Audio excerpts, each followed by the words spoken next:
학생, 학부모, 국민들께 큰 고통과 불안을 주고 있는 사교육 문제에 대해서 그 심각성을 알려드리고 국민들의 부담을 덜어드리기 위한 정부 대책을 설명하고자 합니다. 공정한 수능평가를 실현하고 사교육 카르텔의 뿌리를 뽑겠습니다. 5개월 앞으로 다가온 24학년도 수능에 빨간불이 켜졌습니다. 킬러 문항으로 불리는 초고난도 문항을 출제하지 않겠다고 선언한 거죠. 이에 수험생과 학부모, 교육계가 혼란에 빠졌고요. 국세청이 사교육 업체에 대한 특별 세무조사를 시작하면서 학원가는 초긴장 상태입니다. 도대체 뭐가 문제였길래 대통령까지 나서고 수능은 앞으로 어떻게 출제한다는 것인지, 그리고 유명 학원과 강사들의 운명은 어떻게 되는 것인지 알아봤어요니? 알아봤어요!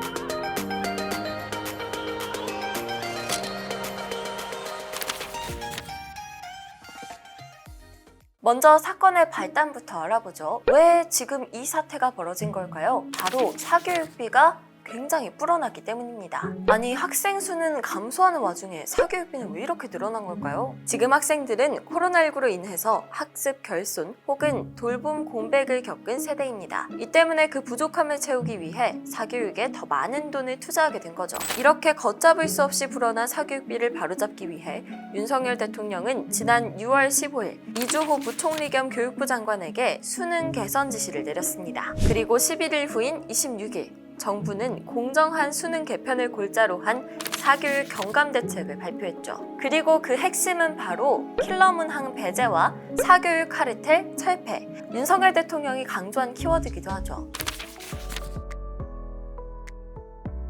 자, 그래서 발표한 사교육비 경감 대책이 어떤 대책인지 한번 살펴볼까요? 우선 이른바 킬러 문항의 배제. 킬러 문항이라 하면 초고난도 문항들로 학생들이 많이 어려워해서 변별력을 높이던 문항들이죠. 교육부는 이 같은 킬러 문항들이 출제되지 않도록 수능 출제 단계에서 문항을 집중 점검하기로 했는데요. 출제위원 중 현장 교사 비중을 더 늘리는 등 교육과정에 더 잘 맞게 출제하기 위해 노력하겠다고 합니다. 또 다방면에서의 사교육 흡수 방안을 제시했는데요. 불안감을 자극하는 사교육 기관들의 허위 과장 광고 단속을 강화하고 사교육 카르텔에 대한 사법 조치를 고려하겠다면서 본격적인 사교육 업계 때리기에 나섰고요. 공정한 입시 체제를 위해 논술, 구술 등 대학별 고사를 교육과정을 벗어나지 않도록 점검하기로 했습니다. 하지만 정부가 사교육 문제 해결을 위해서 꺼내든 이 카드들에 대해서 정말 많은 비난과 논란이 쏟아지고 있습니다. 먼저 공정수능을 위한 킬러 문항 배제라는 카드는 수험생들의 불안을 오히려 가중시킬 수 있다는 우려가 나오고 있는데요. 교육부가 제시한 킬러 문항의 기준이 모호하고 자의적이며 이들을 배제할 경우 변별력을 어떻게 확보할지에 대한 명확한 입장이 아직 없기 때문입니다. 오죽하면 그런 애매한 킬러 문항이라는 단어를 이해하는 것 자체가 킬러 문항이라는 이야기까지 나오고 있고요. 당장 수능이 150일도 안 남은 이 시점에서 정확한 가이드라인 제시가 필요하다는 지적이 많습니다. 정부가 꺼내든 또 다른 카드는 사교육업계 단속인데요.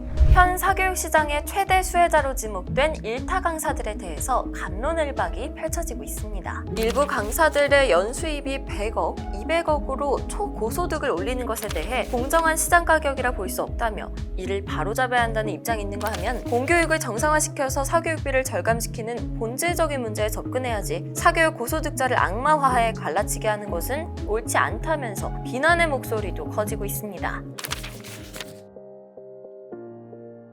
한편 일부 대형 입시학원의 경우 킬러 문항으로 수험생과 학부모의 불안 심리를 자극해서 과도한 수익을 거두기도 하고 과도한 수강료와 교재비, 부대 비용 등을 받아내는 경우가 허다하다고 하죠.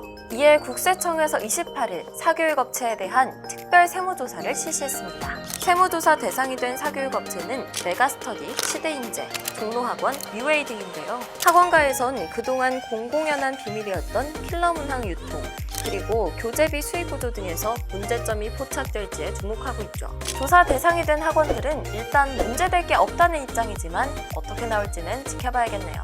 그럼 다음에도 더 유익한 정보들로 찾아뵙겠습니다. 지금까지 알아봤어요였습니다. 안녕!